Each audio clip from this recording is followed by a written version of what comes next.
দেখো আমরা আমরা বন্দুক নিয়ে অলরেডি গতির চ্যাপ্টার পড়ছি একবার, অলরেডি আমরা পড়ছি একবার গতির চ্যাপ্টার, কিন্তু বন্দুকের কাহিনী এখনো শেষ হয় না। বন্দুক নিয়ে আরো কিছু ম্যাথ আসে, তবে ম্যাক্সিমাম সময় দেখা যায় বন্দুকের অঙ্ক এখন যেটা করবো এটা এমসিকিউ তে আসে। তবে যদি খুব আমরা ফরচুনেট থাকি তাহলে হতে পারে গ নম্বরেও আসতে পারে। বুঝতে পারছো? কেন আমি মনে করি এগুলো তোমাকে একবার বোঝালেই বুঝবা, কারণ আমরা অলরেডি ভরবেগের চ্যাপ্টার করছি, মানে ভরবেগ বিষয় পড়াশোনা করছি। তোমাদের মনে পড়ে ভরবেগের নিত্যতা সূত্র? ভরবেগের নিত্যতা সূত্র বলা হচ্ছিল দুটি বস্তুর মধ্যে যখন ধাক্কাধাক্কি হয়, মানে সংঘর্ষ হয়, তখন আদি ভরবেগের সমষ্টি আর শেষ ভরবেগের সমষ্টি পরস্পর সমান হয়। তবে মনে করে এটা সূত্র তোমাদের মনে থাকার কথা, এই যে m1 u1 plus m2 u2 সমান লেখা যায় m1 u1 প্লাস m2। তোমাদের মনে থাকার কথা, এটা আমি শিখিয়েছি।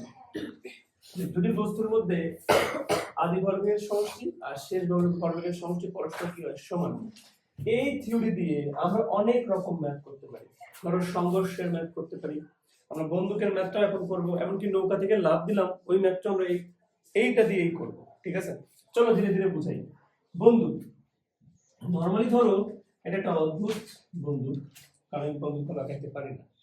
এই বন্দুকের মধ্যে ধরো একটা বুলেট রেখে দিচ্ছি আমরা, এই যেভাবে বুলেটটা এটা স্প্রিং এর সাহায্যে মনে করে ধরে রাখছি, ট্রিগার পয়েন্ট রাখছি। এই ট্রিগার পয়েন্টে চাপ দিলে স্প্রিংটা তার টেম্পোরারি রেখা ছেড়ে দিবে, তখন বন্দুকের গুলিটা তোর সামনে দিবে দৌড় দিবে। ঠিক আছে, এখন ঘটনা হচ্ছে বুলেট এর ভর তো অনেক কম হয়, ছোট আছে, বুলেটের ভর অনেক কম হয় না, আর বন্দুকের ভর কি হয়? অনেক বেশি হয় না। বন্দুক তো বেশ ভারী জিনিস, তো বেশ ভারী মানে কি ওর ভরটা অনেক বেশি হবে। তো আমরা m1 m2 না দিয়ে একজনের ভর দিলাম বড় হাতের m, আর একজনের ভর দিলাম ছোট হাতের m। একটু কমন সেন্স কাজে লাগাও তো। আমি যদি এই সূত্রটাকে একটু রেপ্লিকা করি, আমি যদি বন্দুকের ভরটাকে বড় হাতের m লিখি, আপত্তি থাকার কথা না, তাহলে m1 এর জায়গায় আমি m লিখলাম। এখন এখানে মাথা কাটো, দুইটা জিনিস এখানে স্থির আছে না? গুলি করার আগে বন্দুক আর বন্দুকের গুলি দুইটাই এখন স্থির আছে না? আছে কিনা? হ্যাঁ। তার মানে এর সাথে যে u1 বসাবো, মানে বন্দুকের আদিবেগ বসাবো, সেটা কিন্তু জিরো, থেমে আছে যে। এমনকি m2 এর যদি ছোট m বসাই, মানে গুলির ভর বসাই, গুলির আদিবেগও কি আছে এখানে? জিরো, কারণ বন্দুকের গুলি করার আগে একটা ঘটনা আর গুলি করার পরে আরেক ঘটনা, সংঘর্ষের আগে আর সংঘর্ষের পরে। তাহলে আগে দুজনের মানে তো কি হয়ে যাচ্ছে এখানে? জিরো হয়ে যাচ্ছে। বুঝতেছো? এবার আসো এইখানটায়, তাহলে বন্দুকের বেগটাকে আপনি m1 এর জায়গায় বড় m লিখলাম আর গুলিটাকে কি লিখলাম? ছোট m। এখন একটু কমন সেন্স কাজে লাগাও। তোমরা অবশ্যই কোনো মিমস দেখছো বা ফেসবুকে স্ক্রল করছো বা ইউটিউবে শর্টস দেখছো, দেখছো এমন কিছু ফানি ভিডিও হয় যেখানে সৈনিকরা মনে করো সাপোজ কাঁধে একটা বড় একটা রকেট লঞ্চার রেখে যখন গুলি করে ছিটকে চলে যায় পিছন দিকে, বা মেয়েরা যখন একটু ভারী গান দিয়ে গুলি করে মেয়েরা পিছন দিকে ছিটকে চলে যায়। তার মানে কি, গুলি করলে গুলি যদি সামনের দিকে এগিয়ে চলে যায়, বন্দুক কিন্তু পিছন দিকে চলে আসে। বুঝছো?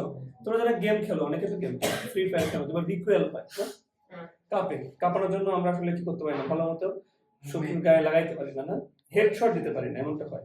এটা রিকোয়েল না কি যেন বলে, আমি ঠিক মনে নেই, রিলোড না, সরি, এমন কিছু একটা আছে। যাই হোক, আমি বলতে চাচ্ছি যে বন্দুকে কি হয়, বন্দুকের গুলি যদি সামনের দিকে যায়, বন্দুক কোন দিকে আসার চেষ্টা করে? পিছন দিকে আসার চেষ্টা করে। এটাকেই বলা হয় বন্দুকের পশ্চাৎবেগ। এটা কি বলা হয়? বন্দুকের পশ্চাৎবেগ। এখন কথা হলো, গুলি যদি সামনের দিকে যায়, সামনের দিক থেকে যদি পজিটিভ দিক ধরো, তাহলে বন্দুকের পিছন দিকটা ওটাকে বলবো নেগেটিভ। কমন সেন্স তাই বলে। এখন বলো, তাহলে বন্দুক যদি আমি বড় এম লিখছি, তাহলে বন্দুকের বেগটা, আমার শেষ বেগটাকে আমরা v1 না বলে বড় হাতের ভি দিলাম, কোন আপত্তি আছে? আর গুলির বেগটাকে v2 না বলে ছোট হাতের ভি দিলাম, কোন আপত্তি আছে? তাহলে আমরা যদি এই উক্ত ঘটনাকে আমাদের এই সূত্রের মাধ্যমে রিপ্রেজেন্ট করি যে আদি ভরবেগের সমষ্টি আর শেষ ভরবেগের সমষ্টি পরস্পর সমান, পরস্পর কি বলতো সমান, তাহলে এমনটা হচ্ছে না যে এইটুকু তো স্যার সম্পূর্ণ জিরো হয়ে গেছে। তাহলে জিরো সমান আমি বলতে পারি বড় এমবি প্লাস ছোট এমবি, আনডাউটেডলি বলতে পারি। তাহলে বলো, আবার এটাও তো বলতে পারি এমবি সমান তাহলে মাইনাস ছোট এমবি, এক পাশে নিয়ে আসলাম। তাহলে এখন তুমি চাইলে যে কোনো কিছু বের করতে পারো, যেমন তুমি বন্দুকের পশ্চাৎবেগ বের করতে পারো, বড় বি সমান লিখতে পারো মাইনাস ছোট এমবি বাই কি বড় হাতের এম। আবার তুমি চাইলে বের করতে পারো বন্দুকের ভর, বন্দুকের ভর বড় এম সমান তুমি লিখতে পারো মাইনাস ছোট এমবি ব্র্যাকেট কি বড় হাতের বি। লিখতে পারো না, এভাবে তুমি বন্দুকের ম্যাথ কমপ্লিট করতে পারো। বুঝতে পারছো সবাই?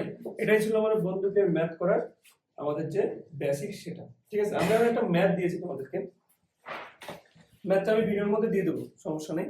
আপাতত আমরা একটু ম্যাথটা করে করে তোমাদের শোনাই। 0.03 কেজি ভরের একটা রাইফেল, রাইফেল মানে বন্দুক। তাহলে দেখো আমাদের অলরেডি না রাইফেল না সরি 0.03 কেজি ভরের রাইফেলের গুলি, তাহলে গুলির ভর দেওয়া আছে কত? 0.03 কেজি দেওয়া আছে, কেজি বানাই দিয়েছে, তাহলে আমাদের আপত্তি নাই। আমার আর গ্রাম থেকে কষ্ট করে কেজি বানানো লাগলো না। তারপরে বলছে এখান থেকে গুলি 30 মিটার পার সেকেন্ড বেগে বের হয়েছে, তাহলে গুলির বেগ দেওয়া আছে কত? 30 মিটার পার সেকেন্ড। গুলির বেগ তো ছোট হাতের দিয়ে লিখছিলাম আমরা, 30 মিটার পার সেকেন্ড বের হয়ে যায়। বের হয়ে গেলে রাইফেলটি যদি 0.6 মিটার পার সেকেন্ড পিছন দিকে সরে আসে, রাইফেলের বেগও দেওয়া আছে কত? সেটা 0.6 মিটার পার সেকেন্ড। আচ্ছা পিছন দিকে কি তাহলে মাইনাস হয়ে গেল না? একটা জিনিস পিছন দিকে সরে আসে কি তাহলে মাইনাস না? সবাই বুঝতেছো? মাইনাস। তাহলে আমি যদি ফর্মুলাগুলো এখানে এখন কাজে লাগাই, এই মাইনাস আর এই মাইনাসে কি হয়ে যাবে? কাটাকাটি। 0.03 এর সাথে আমি বড় ভি গুণ ছোট ভি গুণ করব কত? 30, আর নিচে ভাগ করব 0.6, কত হয়?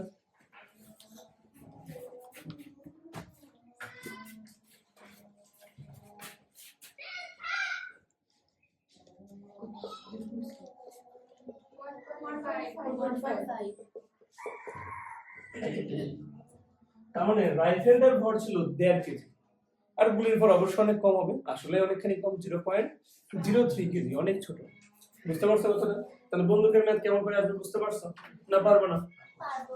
যদি তোমাদের মাঝে মাঝে দুষ্টুমি করে এমন প্রশ্ন করে, আচ্ছা গুলির বেগ বৃদ্ধি করতে কি ধরনের পদক্ষেপ নেওয়া উচিত? কি প্রশ্ন করলো? গুলির বেগ বৃদ্ধি করতে কি ধরনের পদক্ষেপ নেওয়া উচিত? আচ্ছা ছোট ভি সমান কি লিখতে পারি আমরা? দেখো তো, ছোট ভি সমান লিখতে পারি, আচ্ছা এবার ছোট ভি সমান লিখে ফেললাম মাইনাস, এই যেখান থেকে লিখতে দেখো ছোট ভি সমান লিখতেছি মাইনাস বড় হাতের এম ভি ডিভাইডেড ছোট হাতের এম। প্রশ্ন করতেছি আমি গুলির বেগ আমি কি করতে চাই? বৃদ্ধি করতে চাই। পরীক্ষা আসলো গুলির বেগ বৃদ্ধি করতে কি ধরনের কার্যক্রম অংশ নেওয়া উচিত বা কি করা উচিত তোমার? সূত্র কি বলে? আমার এই ভিটা বন্দুকের ভর আর বন্দুকের বেগের সমানুপাতিক, আর ছোট হাতের এম এর কি? ব্যস্তানুপাতিক। তার মানে কি গুলির ভর যদি বেশি হয় তাহলে গুলির বেগটা কমে যাবে, তাই নাকি? কারণ গুলির ভরের সাথে গুলির বেগের সম্পর্ক কেমন? ব্যস্তানুপাতিক। তাহলে গুলি যদি বেশি মোটা হয় ভারী হয় তাহলে অবশ্যই বেগ কমে যাবে, এটাই বাস্তবতা। আর গুলির যদি সাইজ ছোট হয় হালকা হয় তাহলে কি অনেক দ্রুত আগাতে পারবে, কারণ বেগটা কি হবে? বেড়ে যাবে। তাহলে আমি যদি গুলির বেগ বৃদ্ধি করতে চাই আমাকে অবশ্যই গুলির ভরটা কমাতে হবে। আবার আমি যেখান থেকে গুলিটা ছুড়বো, দেখো আমি একটু সহজে বুঝাই, তোমরা অবশ্যই স্নাইপারের নাম শুনছো। স্নাইপার বেশ লম্বা হয়, বড় হয়, গুলি করে একদম মাথায় লাগলে মাথা ভেদ করে চলে যায়, বুঝতে পারছো? স্নাইপার। স্নাইপার তো এটা ছোট রাইফেলের মতো হতে পারতো, এটা বড় হলো কেন? তার মানে গুলির বেগ বৃদ্ধি করতে গেলে গুলি যেমন হালকা করতে হয় তেমন আবার কি করতে হচ্ছে? বন্দুকটাও বড় করতে হয়, বুঝতে পারছো? বন্দুকটা ভারী করতে হয়, মেশিন গান অনেক ভারী না? তার মানে কি? তার মানে হচ্ছে বন্দুকের ভর যদি বৃদ্ধি করতে পারো, বন্দুকের ভর কি করতে পারো? বৃদ্ধি করতে পারো, তাহলে দেখা যাবে গুলির ভর গুলির বেগটাও কি হবে? বৃদ্ধি পাবে। আবার উল্টা ভাবে ভাবো, আমি যত বেশি জোরে গুলি ছুড়বো তত বন্দুকটা কি পিছন দিকে দ্রুত সরে আসার চেষ্টা করবে না পশ্চাৎ দিকে? তাহলে অবশ্যই দেখবা যারা স্নাইপার চালায় ওরা কিন্তু বেশ শুয়ে থেকে বেশ শক্তপোক্ত কাঠামো নিয়ে সাপোর্ট নিয়ে তারপর কি করে গুলিটা ছুড়ে। কেন জানো? পশ্চাৎ বেগের কারণে আবার অনেকে কিন্তু শোল্ডার কিন্তু ভেঙে যায়। রিয়েল লাইফে কিন্তু স্নাইপার দিতে লাগলে অনেক সময় দেখা যায় শোল্ডার ডিসপ্লেস হয়ে গেছে, ভেঙে গেছে, তার মানে কি পশ্চাৎ বেগ কিন্তু খুব বেশি থাকে। বুঝতে পারছো কি কথাটা আমার? তার মানে হচ্ছে এরকম প্রশ্ন আসলে মাথা খাটা উত্তর দিবা, ঠিক আছে? যে আমি এই সূত্রটা নিজের মতো বানাই নেবো, বানানোর পর ডিসিশন নেবো যে গুলির বেগ বৃদ্ধি করতে পারবো যদি গুলির ভর কমাই, অথবা বন্দুকের ভর বেশি করি, এতে করে পশ্চাৎ বেগও কি হবে? বেশি হবে। বুঝছো তো? এই ধরনের কোশ্চেন খুব একটা আসে না, নরমালি এই ধরনের কোশ্চেন আসে যেটা আমরা পড়ালাম অলরেডি। পারবো না এখন? পারবো? আরো সহজ করে বলতে গেলে এবার মনে রাখবো বন্দুক আর গুলির বল চ্যাপ্টারের ম্যাথ সলিউশন করার বুদ্ধি হলো বড় এমভি সমান মাইনাস ছোট এমভি, এই জিনিসটা বড় এমভি সমান মাইনাস ছোট এমভি, দ্যাটস ইট। বড় এমভি সমান মাইনাস ছোট এমভি। এখন আমরা শিখবো হচ্ছে একটা এই তত্ত্বের উপর ডিপেন্ড করে, আমি যে তত্ত্ব নিয়ে ম্যাথ আমাদেরকে এই তত্ত্বের উপর ডিপেন্ড করে ভরবেগের সংরক্ষণশীলতাকে মাথায় রেখেই আমরা নৌকার ম্যাথ করবো। কিসের ম্যাথ করবো? নৌকার। অনেক সহজ একটা ম্যাথ, ইন্টারেস্টিং একটা ম্যাথ। ধর এটা বিশাল বড় নৌকা, এই নৌকার ভর ধরো 240 কেজি। এই নৌকার উপরে দুজন মানুষ দাঁড়ায় আছে, একটু বেশি ভারী, ভর ছিল 70 কেজি, একটু হালকা ভারী, ভর ছিল 40 কেজি। অবশ্যই পানি আছে এখানে। ঘটনা হচ্ছে দুইজন দুই দিকে লাফ মারছে না, বলো? দুজন কিন্তু দুই দিকে লাফ মারছে। এখন এও লাফ মারছে তোমার 4 মিটার পার সেকেন্ড বেগে, এও লাফটা দিছে 4 মিটার পার সেকেন্ড। এখন আমাদের কাছে প্রশ্ন করা হয়েছে, যদি লাফ দেয়, রিয়েল লাইফ কল্পনা করো, তোমরা অবশ্যই চলন মিলে ঘুরতে গেছো। চলন মিলে ঘুরতে যাওয়া আমাদের কাছে খুব নরমাল ব্যাপার হয়ে গেছে। আমরা ডে টু ডে লাইফে সবাই ঘুরতে যাই, যে একটা কাজই করি, নৌকা ভাড়া দিয়ে অনেক টাকা, একটু ঘুরে চলে আসি। এখন নৌকা থেকে লাফ যখন তুমি নামো, নৌকা থেকে যখন লাফ দাও, লাফ যখন নামো, যেদিকে লাফ দাও নৌকা তার বিপরীত দিকে দৌড় মারে না? আমরা ছোটবেলায় ঘুরে উঠছিলাম, তোমরা তো ভুল মনে হয় চালাও না, চালাইছো অনেকে। আমার খুব ইন্টারেস্টিং লাগে জিনিসটা। তো আমি যতবার ভুল বানাইছি ততবারই ভুল হয় না। তো রাত খেলা কি নামার পর দেখা যায় 3 দিক চলে গেছে, 3টা কলা গাছ 3 দিক চলে যায়। যাও, ভুর থেকে লাফ দাও বা নৌকা থেকে লাফ দাও, তুমি যেদিকে লাফ দাও দেখো ভুর বা নৌকা ঠিক উল্টা দিকে চলে যায়, এমনটা হয় না? তো এখানে যেহেতু দুজন মানুষ দুদিকে লাফ মারছে নৌকা থেকে, তাহলে অবশ্যই নৌকাটা যে কোনো একদিকে তো যাবে, কিন্তু ঝামেলা হয়ে গেছে। যদি একদিকে লাফ মারতো তাহলে আমরা ডিসিশন দিতেই পারতাম, নৌকাটা এই দিক চলে যাবে, বিপরীত দিক চলে যাবে। বাট লাফ মারছে কয়জন? তাহলে একটু ডিসিশন নিতে কষ্ট হচ্ছে। এখন ওরা আমাদের কোশ্চেন করছে নৌকাটি কোন দিকে কত বেগে যাবে, একের একটা কোশ্চেন করছে। উক্ত ঘটনায় নৌকাটি কোন দিকে কত বেগে যাবে, তাহলে ওটা একটু ঝামেলাপূর্ণ লাগাটা স্বাভাবিক। চলো আমরা ম্যাথটা করি। মনে রাখবে এটা একটা সংঘর্ষের ম্যাথ। তাহলে এখানেও কোন সূত্র প্রয়োগ করবো আমরা? ভরবেগের সংরক্ষণশীলতা, এই সূত্রটা প্রয়োগ করবো। বুঝতে পারছো কি প্রয়োগ করবো? তাহলে আমরা এভাবে কল্পনা করি, লাফ দেওয়ার আগের ঘটনা আর লাফ দেওয়ার পরের ঘটনা। আচ্ছা, লাফ দেওয়ার আগে নৌকার কি কোনো বেগ ছিল? না। পোলাপান কি লাফ মারছে তখন? তাহলে সবকিছু কি জিরো না? তাহলে আদি ভরবেগের সমষ্টি কি? জিরো। তাহলে এখন আমার বের করতে হবে কি? শেষ ভরবেগ। কি বের করতে হবে? তাহলে আদি ভরবেগের সমষ্টি তুমি আমি সবাই ডিসিশন নিছি কি? জিরো। কিন্তু এখানে কি বস্তু দুইটা আছে, দুইটা মানুষ, 3টা ঘটনা আছে, খেয়াল করো।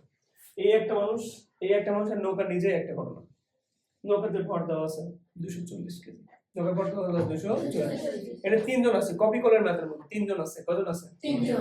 কপি কলের ম্যাথে দেখো 2 জন ছিল, 1 জন ছিল, 3 জন ছিল। এখানেও কজন আছে? এবার 3 জন, দুটো মানুষ আর একটা কি? নৌকা। প্রশ্ন করেছেন কি নিয়ে? নৌকা নিয়ে। সাহস করে বলুন। তাহলে আদি ভরবেগের সমষ্টি 0 কিভাবে বুঝলাম? ধরলাম যে এটা m1 u1, এটা m2 u2, এটা কি m3 u3। সবার আদি বেগ কি ছিল? 0। এজন্য সবার বাম পাশে কি হয়ে গেছে? 0। এই পাশে আসো, তাহলে এখানে লিখি m1 v1 plus m2 v2 plus, এভাবে কল্পনা করতে পারি, পারি তো? আচ্ছা বল, সাহস করে বল।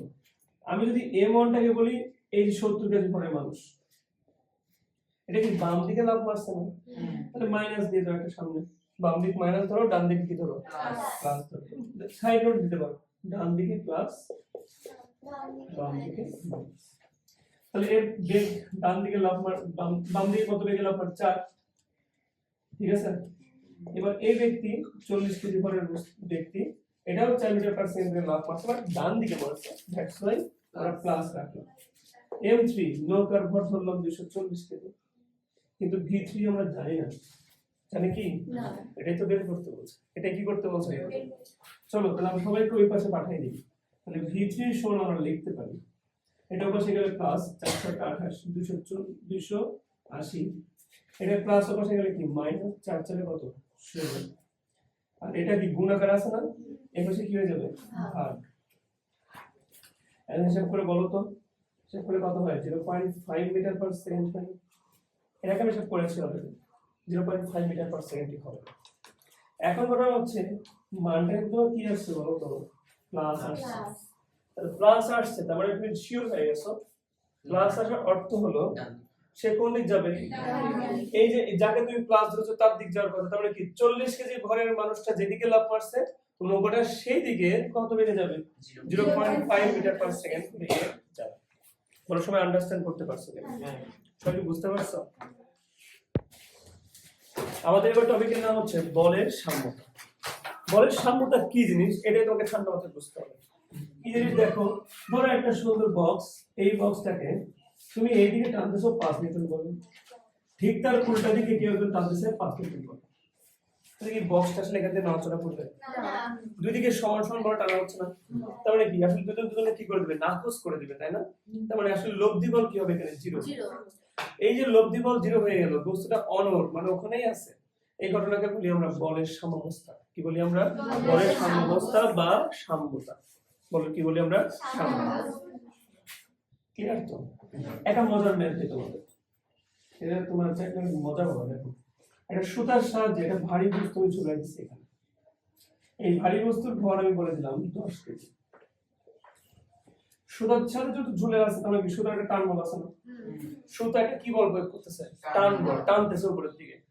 এই বলটাকে কি বলতেছি আমরা? টান বল। তার জন্য এই টান বল আছে বলেই তো বস্তুটা কি হচ্ছে না, নিচের দিকে পড়ে যাচ্ছে, বা ডানে যাচ্ছে না বা বামে যাচ্ছে। প্রশ্ন হচ্ছে পরীক্ষাতে প্রশ্ন করে টান বলটা কত? 10 কেজি। এই বল কত কেজি হয়? বল কত কেজি হয়? আসলে মন দিয়ে শুনো, মন দিয়ে শুনো। এই বস্তুকে আমরা ঝুলাই দিছি না, বস্তুকে ঝুলাই দিছি না আকাশে, ঝুলাই দিছি কোথায়? তাহলে এই বস্তুকে কি পৃথিবী টানবে না? পৃথিবী কি বসে থাকবে? এই কই যাস তুই? নিচে আয়। কারণ অভিকর্ষ বল প্রয়োগ করবে না। তাহলে এই বস্তুকে কিন্তু অভিকর্ষ বল নিচের দিকে টানবে। আর অভিকর্ষ বলকে আমরা ওজন বলি। দ্যাটস ওয়াই আমরা এই বলটাকে বলতে পারি mg। যে কোনো বস্তুকে পৃথিবীতে নিচের দিকে কি করে? আকর্ষণ করে। এটাকে আমরা ওজন বলি। তাহলে ওজন কিভাবে বের করব? 10 আর 9.8 গুণ করলে 98, আর বলের একক কি হবে? নিউটন। তাহলে এই 98 নিউটন বল কিন্তু এই বস্তুর উপর প্রযুক্ত হচ্ছে যেন এই বলটা নিচের দিকে পড়ে যায়, যেন বলটা নিচের দিকে পড়ে যায়। আসলে কি পড়তেছে? কেন পড়তেছে? যেহেতু পড়তেছে না তার মানে এটা বলের সাম্যতা। বলের কি? নড়াচড়া করতেছে না, তার মানে কি? বলের এখানে কি রয়েছে? সাম্যতা। এই সাম্যতা কার জন্য সৃষ্টি হয়েছে? টান বল। এবং আমার শিওর এখানে টান বল এবং এই ওজন পরস্পর কি আছে? সমান। তাহলে আমরা বলতেই পারি টান বলের মান কত হবে? 98। বুঝছো? এটা ইন্টারেস্টিং একটা ম্যাথ। আচ্ছা এবার আসো, এটা একটু বেশি কঠিন ম্যাথ হয়ে যাবে তোমাদের জন্য, তারপর আমি একটু শিখাই, একটুখানি শিখাই। কখন কল্পনা করে দেখছো এইভাবে ঝুলাই দিলাম, বস্তু নড়াচড়াও করে না, ডান দিকেও যায় না বাম দিকেও যায় না। বস্তু যখন আমরা এইভাবে ঝুলানোর চেষ্টা করি, ছেড়ে দিলেই যেন কেন জানি বস্তু এদিক ঘুরতে চেষ্টা করে। প্রশ্ন হলো এদিক কেন দৌড় দেয়? নতুন তো কিছু করি নাই, খালি যা রাখছি এটাতে দোষ দিচ্ছে এদিকে, কেন যাবে? যাওয়ার তো উচিত না। বাংলা মাথা ক্লিয়ার করো, সহজ জিনিস, কঠিন করে শেখাবো। আচ্ছা, বস্তুর ওজন ও কিন্তু সবসময় নিচের দিকে কে? কোন দিক থেকে হয়? নিচের দিকে। ও তুমি যেখানে যাও ও তো বলবে তো নিচের দিকে। টার্গেট হলো তোমাকে কোন দিকে নিয়ে যাও? নিচের দিকে নিয়ে যাও। বুঝছো? এখন সুতা টানতেছে কোন দিকে? এই দিকে। সুতা তো এখানে টানতেছে না, সুতা কি এখানে টানতেছে? এই দিক টানতেছে, কিন্তু ওজনটা কোন দিকে? নিচের দিকে। এখন তোমার মানব মন জানতে চায় সুতা টানতেছে ওই দিকে, এর কাজ করতেছে নিচের দিকে। আমরা তো দেখি না যে আসলে সুতার বস্তুটাকে টেনে উপর দিকে নিয়ে যায়, এমন ঘটনা তো ঘটে। এমন ঘটনা ঘটায়? এমন তো না যে সুতা ছিঁড়ে বস্তুটা কি হচ্ছে নিচের দিকে পড়ে যায়, এটাও তো হয় না। সুতাও ছিঁড়ে না, বস্তু নিচের দিকেও পড়ে না, বরং কি হয় এই বাম দিকে বস্তুটা কি হয়? সরে আসে। কেন সরে আসে এটা জানার খুব ইচ্ছা। বুঝছো? ইন্টারেস্টিং, মনোযোগ দাও। ধরো এটা হলো আমার এক্স অক্ষ, এটা কি অক্ষ? এটা হচ্ছে আমার ওয়াই অক্ষ। বুঝছো? তাহলে এই বরাবর তুমি একটা বল প্রয়োগ করছো। কোন বরাবর? এই বরাবর। এই বলটা তুমি কিন্তু এক্স অক্ষ বরাবর প্রয়োগ করো নাই, আবার ওয়াই অক্ষ বরাবরও কিন্তু প্রয়োগ করো নাই। কোন জায়গায় প্রয়োগ করছো? ওই এক্স আর ওয়াই এর মাঝে একটা কোথাও প্রয়োগ করছো। তোমার জানার খুব ইচ্ছা এখানে বল প্রয়োগ করলে কি এর কোনো প্রভাব এই এক্স অক্ষের উপর আর ওয়াই অক্ষের উপর থাকবে? এটা জানার আমার খুব ইচ্ছা। আসলে থাকবে। যেমন উদাহরণ দিই, তুমি যখন একটা ফুটবলকে লাথি দাও, ফুটবল কিন্তু উড়ে যাওয়ার সময় খালি উচ্চতা বরাবরই যায় না, সে কিন্তু এক্স অক্ষ বরাবরও চলে যায়, যায় না? আমি যখন একটা ফুটবলকে লাথি দিই, ফুটবল কিন্তু উড়ে উড়ে যেমন সামনের দিকে যায়, আবার উচ্চতা বরাবরও যায়, যায় না? মানে একসাথে সে কোন দিকে যাচ্ছে? এক্স অক্ষ বরাবর যাচ্ছে, ওয়াই অক্ষ বরাবর যাচ্ছে, যাচ্ছে না? বল তার মানে আমি যদি প্রপারলি কোনো বস্তুকে এক্স অক্ষের দিকে বল প্রয়োগ না করি, আবার ওয়াই অক্ষের দিকেও বল প্রয়োগ না করি, তার মানে বস্তুটা কি করবে? এক্স এবং ওয়াই দুই অক্ষ বরাবরই যাবে। সেম ঘটনা এখানে ঘটবে। যদি তুমি ঠিক এক্স অক্ষ বরাবর বল প্রয়োগ করতা, তাহলে কিন্তু সেই বস্তু ওয়াই অক্ষ বরাবর যাইতই না। তাই কোন বরাবর যেত? এক্স অক্ষ। যদি ওয়াই অক্ষ বরাবর বল প্রয়োগ করতে, সেটা ওয়াই অক্ষ বরাবরই যেত, এক্স অক্ষ বরাবর যেত না। বাট তুমি কি সে কাজ করছো? তুমি এক্স আর ওয়াই এর মাঝে কোনো একটা জায়গায় বল প্রয়োগ করছো। তার মানে কি ওই বলের প্রভাব এখন এক্স অক্ষের উপরও থাকবে। আমাদের জানার খুব ইচ্ছা আসলে কোন বরাবর কতটুকু থাকবে, কোন বরাবর কতটুকু। তোমরা কি ত্রিকোণমিতি শিখছো? একটু সাইন থিটা কস থিটা শিখছো? Very good. দেখো আমি যদি এই পাশ থেকে লাইট মারি, এটা কল্পনা করতেছি, লাইট মারছি পাশ থেকে, লাইট মারলে এর একটা ছায়া পড়বে না? কোথায় পড়বে? এই এক্স অক্ষের উপরে ছায়া পড়বে। ধরলাম যে এই বরাবর ছায়া পড়বে, এই বরাবর ছায়া পড়বে। তো ওই পাশ থেকে লাইট মারার কারণে এই এফ বলটার একটা প্রভাব বা একটা ছায়া পড়ছে এক্স অক্ষের উপরে। যতক্ষণই অঞ্চল ধরে ছায়া পড়ছে না, ধরলাম ওটাই হলো তার প্রভাব। এই যে বলটার প্রভাব আছে এক্স অক্ষ বরাবরও আছে, ওয়াই অক্ষ বরাবরও আছে, বললাম না? না, আমাদের জানার খুব ইচ্ছা ছিল যে এই বলটার এক্স অক্ষ বরাবর কেমন প্রভাব আছে। এই প্রভাবটা বের করার জন্য একটা দুষ্টামি করে কি করলাম, লাইট মারছি, কল্পনা করছি সেই লাইটের একটা ছায়া পড়ার কথা কোন বরাবর এক্স অক্ষ। যতটুকু অঞ্চল জুড়ে ছায়া পড়ছে ওই অতটুকু অঞ্চল জুড়ে আসলে কার প্রভাব রয়েছে? ওই বলের একটা প্রভাব এখানে রয়েছে। আমরা বের করতে চাই ওটা। ধরলাম যে এইটা লম্ব টানলাম, তাহলে এই ভূমিটা বের করতে পারলেই বুঝতে পারবো যে বলের কতটুকু প্রভাব এখানে রয়েছে। কোথায় পারো? এটা 90 ডিগ্রি কোণ হওয়ার কারণে এটা কিন্তু অতিভুজ, আর এই অতিভুজের মান কি? আর এই ভূমিটা আমরা বের করতে চাই, আর এই কোণটা ধরলাম আমরা থিটা, এই কোণটা কি ধরলাম? থিটা। ভূমি যেহেতু বের করতে চাই, তোমরা সবাই জানো cos থিটা মানে কি? ভূমি বাই অতিভুজ। cos থিটা মানে হচ্ছে ভূমি বাই অতিভুজ। ভূমি হচ্ছে আমার AB আর অতিভুজ হচ্ছে আমার AF। তাহলে আমার ভূমি সমান কি পেয়ে গেল? A cos theta. তার মানে ওই বলের x অক্ষের উপর প্রভাবটা কতখানি? F cos theta. বুঝতে পারছো? সেম ভাবে তুমি দুষ্টামি করে যদি এই পাশ থেকে লাইট ফেলতা, তাহলে এর একটা ছায়া পড়তো কোথায়? ছায়া পড়তো না? বলো এই লম্ব টানলা, এই যে যেটুকু জায়গা দিয়ে ছায়া পড়ছে সেটা আর এই বাহুটা পরস্পর সমান না? এই বাহু আর এই বাহু পরস্পর কি সমান না? বলো তাহলে এই বাহু বের করা যে কথা, এই বাহু বের করা একই কথা। আচ্ছা এই বাহুর নাম দাও BD। তাহলে এটা কি লম্ব না? এই ত্রিভুজের এই যে ABD ত্রিভুজের BDটা কি আসলে? লম্ব। এটা অতিভুজ, এটা কি? ভূমি। তাহলে আমরা দেখলাম যে আমার x অক্ষ বরাবর প্রভাবটা কত ছিল? AB সমান F cos থিটা। এখন দেখতে পাচ্ছি এইটুকু বের করলে আমরা y অক্ষ বরাবর প্রভাবটা জানতে পারবো। এটা কি লম্ব না? এটা অতিভুজ, এটা কি? ভূমি। এখন তোমরা ভালো জানলে ভালো পারবা, সেটা হলো sin থিটা। sin থিটা মানে কি? লম্ব বাই অতিভুজ। লম্ব বাই কি বলতো? আমার তো উদ্দেশ্য লম্ব বের করা, আর লম্বের নাম আমি দিছি কি? BD, আর অতিভুজের নাম কি দেওয়া ছিল? F। তাহলে আমি BD সমান 100% বলতে পারি F sin থিটা। তার মানে এটা আমরা ক্লিয়ার। এই যে আমাদের x অক্ষ আর এই যে y অক্ষ, এই বরাবর যদি কোনো বল F হয়, কোণের মান যদি কি হয়? থিটা হয়, তাহলে এই বরাবর প্রভাব হবে হচ্ছে F cos থিটা, আর এই বরাবর যে প্রভাব সেটা হবে F sin থিটা। অনেক একটু ভেবে করে দিছি মাথার মধ্যে, তারপরে যারা যারা একটু বুঝছো একটু মনে রেখো, অনেক কাজে দিবে। হ্যাঁ, এখন দেখো এটা পরীক্ষা জীবনও আসবে না তোমাদের, এমনি শেখাচ্ছি। তাকাও মনোযোগ দাও। এটা কি? এটা ছিল নিচের দিকে, তাই না? আচ্ছা এই যে টার্ন বলে কি দ্বারা প্রকাশ করলাম? আমাদের জানার খুব ইচ্ছা দড়ি কেন শিখতেছে না, দড়িটা কেন শিখতেছে না, খেয়াল করো। আচ্ছা আমি এই টার্ন বল বরাবর একটা রেখা কল্পনা করলাম, যে রেখাকে ধরলাম x অক্ষ। কি বললাম? তাহলে y অক্ষ কোন দিক পাবো? x অক্ষ y অক্ষ কিন্তু সবসময় 90 ডিগ্রি অ্যাঙ্গেলে থাকে, তাই না? বলো x অক্ষ আর y অক্ষ কত ডিগ্রি অ্যাঙ্গেলে থাকে? তাহলে এই x অক্ষের সাথে আমি এই বরাবর টান দিলাম, হয়ে গেল কি y অক্ষ, সেটা হয়ে গেল 90 ডিগ্রি অ্যাঙ্গেলে। দেখো এইটুকু 90 ডিগ্রি অ্যাঙ্গেলে একটা রেখা কল্পনা করছি, যেমন y অক্ষ। তাহলে চিন্তা করো এই mg বলটা অবশ্যই এর সাথে কোণ তৈরি করছে, এই কোণের নাম যদি আমরা থিটা দেই, তাহলে এই x অক্ষ বরাবরের প্রভাব হবে কি? mg cos থিটা, আর y অক্ষের প্রভাব কি থাকবে? mg sin theta. মাত্রই তো শিখলাম। তার মানে এখন আর mg রাখলাম না, mg কে যেহেতু আমরা x এবং y এর মাঝে কোথাও কল্পনা করছি, তার মানে এর একটা প্রভাব রয়েছে x অক্ষ বরাবর, আবার এর একটা প্রভাব রয়েছে y অক্ষ বরাবর। যার মান আমরা জেনে গেছি, তাই না? তাহলে আমি যদি এখন এই mg কে মুছে দিই তাহলে বুঝতে আর কোনো সমস্যাই হবে না যে কেন দড়িটা ছেড়ে যাচ্ছে না। কেন? দেখো, টান বল কাজ করতেছে ওইদিকে, mg cos থিটা কাজ করতেছে এইদিকে, এবং তারা আসলে পরস্পর সমান আছে। এখানে যেহেতু পরস্পর সমান আছে তার জন্যই মূলত কি হচ্ছে না, দড়িটা ছিঁড়ে যাচ্ছে না। কিন্তু ওয়েট আ মিনিট, এই দুইজন যেহেতু শেষ, আলহামদুলিল্লাহ সমস্যা নেই। আর একটা কালপিট এখনো বেঁচে গেছে, সে কে? mg sin theta. একে কি কেউ ভ্যানিশ করে দিছে? এই বলটা থেকে গেছে না? যদি এই বলটা থেকে যায় তাহলে তুমি থাকতে পারবা? অথবা কোন দিক টানে? এই দিকে টানে না? এই দিকে টানে না? এই জন্য দেখো রিয়েল লাইফ এখানে কেউ থাকতে পারে না, সে আস্তে আস্তে কোন দিক চলে আসে? এই বলের কারণে চলে আসে। বুঝতে পারছো কেন এই বস্তু থাকতে পারে না?